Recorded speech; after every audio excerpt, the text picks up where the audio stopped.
নমস্কার।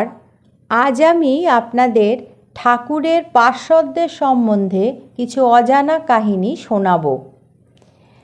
শরৎ মহারাজ তখন কাশীধামে কিরণবাবুর বাড়িতে আছেন। একদিন পায়ে বাতের বেদনায় কাতর হয়ে বিশ্বনাথ দর্শনে তিনি যেতে পারেননি। অদ্বৈত আশ্রমে রাজা মহারাজের ঘরে গিয়ে ধীরে ধীরে তিনি প্রবেশ করলেন এবং প্রবেশ করেই বললেন, মহারাজ, আজ বাত বেড়েছে বলে বিশ্বনাথ দর্শনে যেতে পারিনি, তাই তোমায় দেখতে এলুম।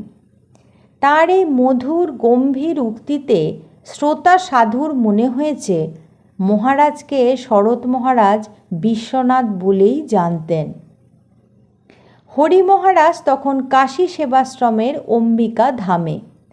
রাজা মহারাজের সেবক স্বামী মুক্তেশ্বরানন্দকে তিনি বলেন, আমি ভেবেছিলুম তুমি যখন এসেছ নিশ্চয়ই মহারাজও এসেছেন। তুমি মহারাজকে ফেলে বিশ্বনাথ দর্শন করতে এসেছ? সাক্ষাৎ বিশ্বনাথ ছেড়ে বিশ্বনাথ দর্শন? বিশ্বনাথ কথাটির ওপর বেশ জোর ছিল। খোকা মহারাজকে দুই মহিলা ভক্ত জিজ্ঞাসা করেছিলেন, বাণলিঙ্গ মহাদেব পুজো করতে গেলে তাকে কি প্রতিষ্ঠা করতে হয় মহারাজ? এ বিষয়ে তিনি পত্রে জানিয়েছিলেন। বাণলিঙ্গ মহাদেব প্রতিষ্ঠার কথা তোমরা লিখেছ। হরি মহারাজের সহিত কথা হলো। হরি মহারাজ বললেন, বাণলিঙ্গ মহাদেব প্রতিষ্ঠা করতে হয় না। যদি কেউ বলে থাকে ভুল বলেছে, তিনি জানেন না। মাইরা মহাদেব যদি হয় তবে প্রাণ প্রতিষ্ঠা করতে হয়। পাথরের বাণলিঙ্গ এমনকি ঠাকুরকে স্মরণ করে, মহাদেবকে স্মরণ করে ভক্তিভাবে পুজো করতে হয়। হরি মহারাজ অনেক বৎসর ব্রহ্মচারী ছিলেন। নিত্য শিব পূজা, শাস্ত্রপাঠ এই সমস্তই তিনি করতেন।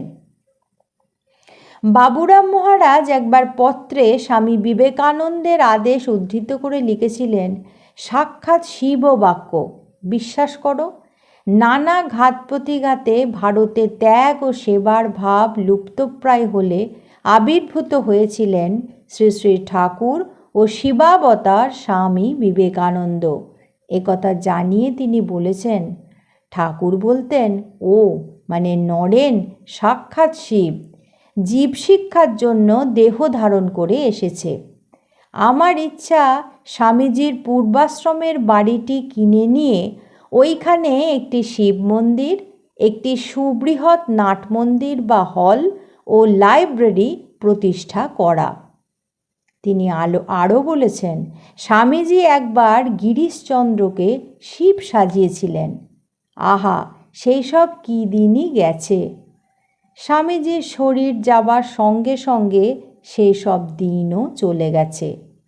স্বামীজি নিজেই যে শিব ছিলেন। মঠে একবার শিবরাত্রির পূজায় অনেক সাধু ব্রহ্মচারী ও কয়েকজন ভক্ত উপস্থিত আছেন। হরি মহারাজও প্রথম প্রহরের পূজান্তে বারান্দায় এসেই বাবুরাম মহারাজ মহাপুরুষ মহারাজের দিকে করজোড়ে বললেন, এই যে আমাদের শিব, এই তারকদাই আমাদের শিব। উক্ত দিনের অপর বিবরণ অনুসারে বাবুরাম মহারাজ এই আমাদের শিব, জীবন্ত শিব বলে মহাপুরুষ মহারাজকে আলিঙ্গন করে তাঁকে নিয়ে নাচতে থাকেন। স্বামী অসিতানন্দ একটি স্মৃতিকথায় জানাচ্ছেন, শ্রী শ্রী মা তাঁর এক ভক্তকে শরৎ মহারাজ সম্পর্কে বলেছিলেন, নিচে একজন মহাপুরুষ আছেন, তিনি সাক্ষাৎ শিবতুল্য। তুমি কি তাকে দেখেছ? তাকে প্রণাম করেছ? একদিন জনৈক লাটু মহারাজ তার কাছে এক আত্মীয়াকে নিয়ে একজন ভক্ত এসেছেন।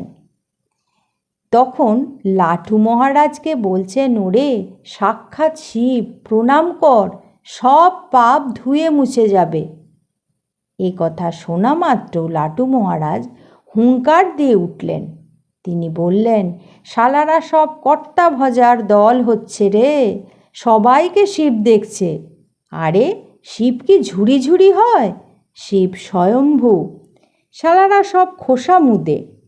সাধুর সামনে তার প্রশংসা করতে এসেছে। এমন নানা কথায় সেদিন রাত্রি পর্যন্ত ভক্তটিকে তিনি বকাবকি করেছিলেন। দক্ষিণেশ্বরে কালী মন্দিরে চৌকাটের বাইরে দাঁড়িয়ে একলা গঙ্গাধর শায়িত শিবের শুধু মস্তক দর্শন করতেন। ভাবতেন, ওতে সোনার জটা জড়ানো। শিবমুখ দর্শন কখনো হতো না। একদিন ঠাকুর তাকে শ্রীমন্দিরের অভ্যন্তরে শিব সকাশে নিয়ে গিয়ে বললেন, এই দেখ চৈতন্যময় শিব, দেখ দেখ এই চৈতন্যময় শিব কি করে শুয়ে আছেন। বালক গঙ্গাধরের অমনি মনে হলো যেন চৈতন্যময় শায়িত শিব নিঃশ্বাস ফেলছেন। তাঁর উপলব্ধি, এ যে জীবন্ত দর্শন করছি। সে যে কি আনন্দ ঠাকুর প্রাণে ঢেলে দিলেন তা মুখে বলা যাবে না।